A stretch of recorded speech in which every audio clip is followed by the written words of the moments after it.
Hey guys, my name is Kyle Allen and I'm here with Hayden. We're in front of a house right now, an 85254 that Hayden's actually just bought from me and he's gonna be flipping. We're gonna be showing you guys the ins and outs of this fix and flip. This is gonna be a 3-part series and we're excited to show it through. So Hayden, why don't you introduce yourself a little bit and tell them what you do? Yeah, so like he said, my name is Hayden Nielsen. I'm a real estate investor here in town. This is one of our luxury flips. We call it a luxury just because of the price point, and there's different kinds of finishes. And so I'm excited to be doing this series with him. Whether you're a cash buyer, a fix and flipper, renter, realtor, title person, wholesaler, everybody wins on these deals. So let's go take a look. Let's go ahead and check out Winchcombe. You got started flipping houses, what, almost about 2 years ago now? No, roughly? not even. Not even. Honestly, I bought my first house 1 year and 6 days ago. I was just That's checking crazy. Yeah. And then how many have you done so far? Because you've So killed it your first year for sure. Yeah, this will be my 25th house that I bought. That's amazing, guys. Yeah. So if you want to learn about how to flip houses, Hayden's the guy to go check it out. He has a whole YouTube channel where he talks about all of the houses that he's flipping. He breaks it all down. So this is another great resource that you guys want to check out too. What about this house made you really like it? What were some of the items that you're like, hey, this is a deal for me? When you first sent this deal to me, the first thing that I'm looking at is a single story. Yep. Check.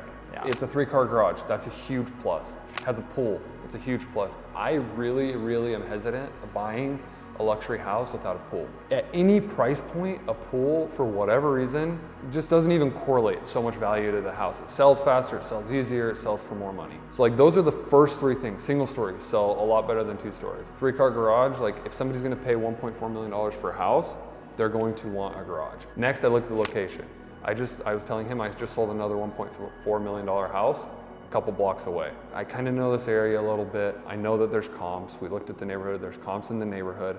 So I'm looking for comps, I'm looking for those specific things on the house, and then obviously I'm looking for spread. I have to make sure that there's enough money in the deal to like make it pencil. And so if we think that we can sell this deal for $1.4 million, that means I have to take out carrying costs and closing costs, take out what I'm gonna spend in construction, and then whatever Kyle is bringing it to me at, I gotta make sure that it makes sense. One of the things too, that's why I brought the deal to him ahead of time, especially as a trusted buyer, I know exactly who it is I wanted to get his numbers so that way I could try to work the seller down, see if I can make some more spread for you. Because at the end of the day, the last thing I wanna do is lock up this deal with the seller, have to cancel on her. She's now sitting here going, what the heck's going on? My house is not selling anymore. So if you have good buyers that you're working with, talk to them proactively. This is how I did my first deal, and I still do deals like this all the time because it helps me to get a read of what someone's really willing to pay for this house. Hayden, show us around. Tell us what you're gonna do to this house, man. Okay, so when you first walk in, you walk in through this big front door. We're hoping to be able to keep it. You walk in this living space, we're gonna raise it here. There's this dining room. It's a little bit awkward. We're not sure exactly what we're gonna do. We're thinking of just making it a den. It just doesn't really flow very well to like have to walk all the way around from your kitchen to come here. As you walk through here, you come to the kitchen and you just walked past right where we're gonna add a half bath. So that was one of the biggest problems with this house is it's a 4-2, 4 beds, 2 baths.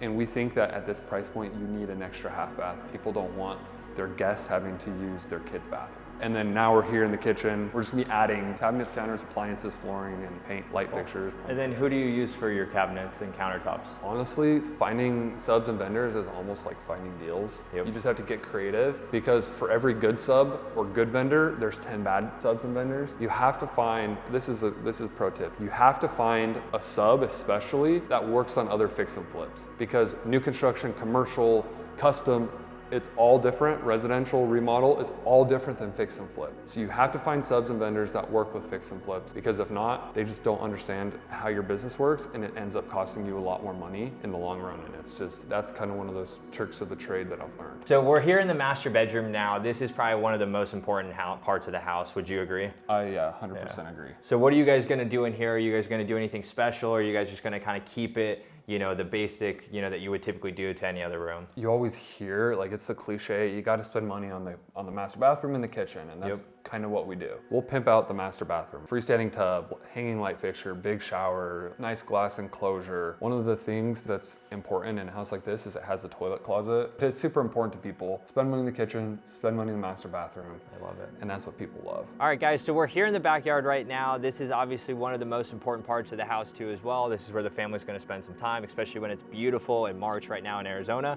Yes. What do you guys have kind of planned right now for the backyard? You got the pool that's tucked in the corner. Sometimes in these older homes, they put the pool right here in the middle of the yard, and then you don't have a yard. Like you have this big grassy area, you have these planters. So what we're gonna do is we're gonna keep it simple. We're gonna resurface the cool decking. We're just gonna freshen it up, new plants, trim it back, maybe plant a couple trees. For whatever reason, new little plants like just make a house feel so new. And the cool thing about this thing is you could take it down in a day and put it back up in a day too. It's not gonna kill you if you wanna open it up, if you wanna take it. So it's like, you know, those metal ones, I mean, you can't do anything but take them down and keep them down. Yeah. So I got a couple questions that I'm gonna ask Hayden that are gonna help you guys out if you wanna start flipping houses. What was one of the things that like really made you wanna start flipping houses when you first got into this business? So I actually never wanted to flip houses when I was in my early 20s. At the end of 22, I started networking with a lot of investors because I was wanting to do flooring for them.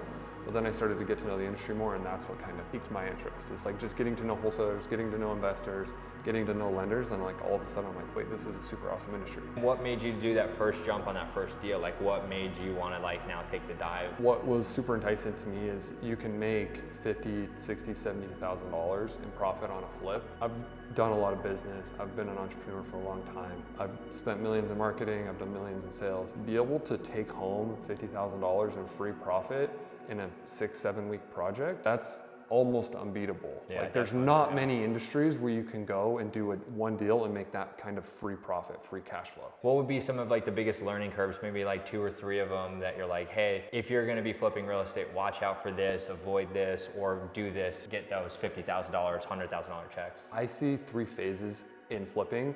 You have the deals, you have the money, you have the rehab. If you try to outsource all 3, it's gonna be really hard to make profit because you're having to pay a markup on all 3 things. So if you have a lot of money, cool, you can outsource finding deals and outsource your construction. If you're really good at construction, cool, you can pay investors a little bit more of a premium, or you can pay a little bit more premium for deals. If you don't have a lot of money and you don't know anything about construction, you need to find the deals direct, or there's not gonna be any meat left in the bone. Focus on one of those 3 categories, and that's gonna be a way for you to streamline your success. Yeah, I mean, for me personally, it was finding deals. Like that's where I was good at. I didn't know anything about construction. I didn't have any money, so I had to go find the deals.